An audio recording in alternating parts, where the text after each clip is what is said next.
Good evening, my dear brothers and sisters in Christ. Good evening, Father. Kamusta na po kayo? Kamusta naman po ang puso nyo? How is your heart? Kamusta na nga ba yung puso natin? The book Little Prince has a very famous saying. The quotation goes like this: "It is only with the heart that one can see rightly.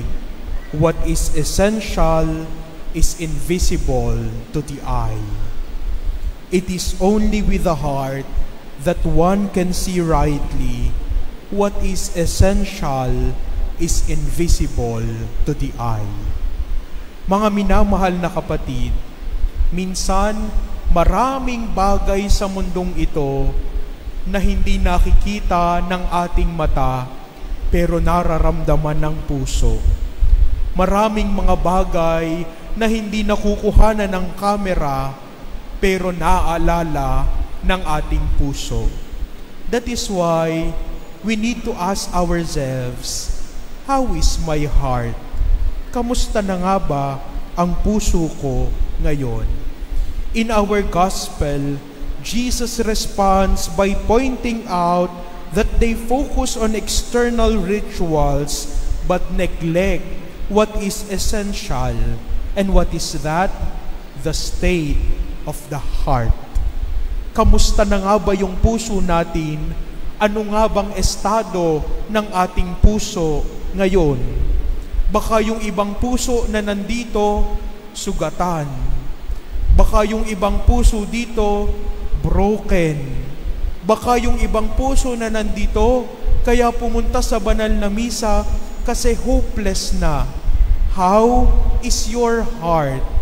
Kamusta nga ba yung puso natin ngayon? Ano nga ba ang laman ng ating puso?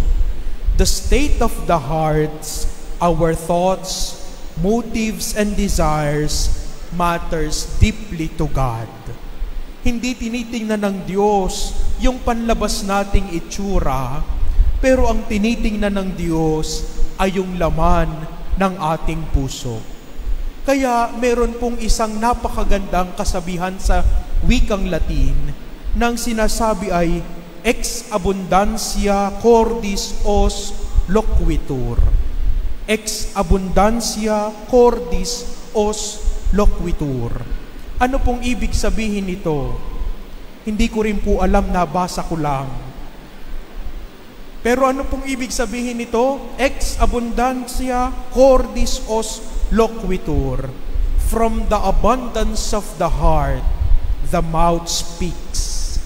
Mula sa kaibuturan ng ating puso, ang bunganga at ang bibig natin ay nagsasalita. Kapag ang bibig natin nagsasalita palagi ng kabastusan, baka ang laman ng ating puso natin puro kahalayan. Baka ang bibig natin nagsasalita ng panlalait ng kapwa, baka ang puso natin punong-puno ng inggit. Baka ang bibig natin nagsasalita ng galit sa ating kapwa, baka ang puso natin punong-puno ng puot sa daigdig. From the abundance of the heart, the mouth speaks. Kaya nga po, napakagandang tanong, how is your heart? Kamusta na nga ba yung puso natin? That is why we need to set our hearts right. Kailangan nating ilagay yung puso natin sa tama. Kasi yung puso natin nilikha para maging sisidlan ng pagmamahal. Pero minsan yung puso natin nagiging sisidlan ng galit, ng inggit, ng puot, ng inggit sa kapwa. Kaya kapag humarap ka sa salamin, nakakapangit. Kapag ang puso natin punong-puno ng galit, nakakapangit. Humarap ka sa katabi mo, baka punong-puno ng galit yan. Sana mga minamahal na kapatid natin, yung laman ng ating puso ay walang iba kundi pagmamahal. Ang laman sana ng ating puso ay walang iba kundi ang pag-ibig na nagmumula sa Diyos. Kamusta na ang puso mo? Bakit hindi na po kayo makasagot ngayon? Mga minamahal na kapatid, kung ano ang laman ng puso mo, iyan ang sumasalamin sa buhay mo. From the abundance of the heart, the mouth speaks. Kaya nga mga minamahal na kapatid, balikan natin ang ating sarili. Baka yung puso natin nagsusuot ng maskara, nakangiti tayo pero luhaan sa loob. Baka yung puso natin nakikita ng ibang tao na tayo ay banal, pero sa kaloob-looban, punong-puno pala tayo ng galit. Tinawag ni Jesus sa ating ebanghelyo at kinote ni Jesus si Isaiah at tinawag niya ang mga Pariseo at Eskriba bilang hypocrites. Ano po ba yung ibig sabihin ng hypocrites? Ang hypocrites po ay mula sa salitang Griego na hypocrites, na ang ibig sabihin ay isang drama kung saan ang mga tao ay nagsusuot ng iba't ibang maskara depende sa pinoportray nila. Kung sila ay nagpo-portray ng masaya, magsusuot sila ng masayang maskara. Kung malungkot, malungkot na maskara, and so on and so forth. Kaya nga mga minamahal na kapatid, yung hypocrites, ito yung mga pabagbalat kayo, mapagkunwari, at hindi totoo sa sarili. Mga minamahal na kapatid, kung tayo man ay nakakapagpanggap sa ibang tao, hindi tayo makakapagpanggap sa ating sarili. Kung sinasabi ng tao, ang bait-bait mo naman, napaka-generous mo naman, ang banal-banal mo naman, pero sa bandang huli ng iyong buhay, kapag ikaw ay mag-isa na at kinokompronta ka na ng sarili mo, sasabihin sa iyo ng sarili mo, hindi naman totoo yan. Nagbabalat kayo ka lamang. Mga minamahal na kapatid, maloko man natin ang ibang tao, hindi natin maloloko ang sarili natin. Maloko man natin ang iba na tayo ay banal, na tayo ay mabait, na tayo ay kalugod-lugod, pero sa bandang huli, kapag nasa loob ka na ng kwarto mo, sasabihin mo, isang palabas lamang ang lahat ng ito, huwad lamang ako. Mga minamahal na kapatid, huwag sana tayong magbalat kayo. Huwag sana tayong magsuot ng mga maskara ng pagkukunwari, bagkus maging totoo tayo, because at the end of the day, we will be confronted by our own self. Sa bandang huli ng ating buhay, sasabihin sa iyo ng sarili mo, hindi ka na naging totoo. Mga minamahal na kapatid, from the abundance of the heart, the mouth speaks. Kung tayo man ay nakakapagbalat kayo sa paningin ng iba, may isang taong nakakaalam kung sino talaga tayo. At sino yon?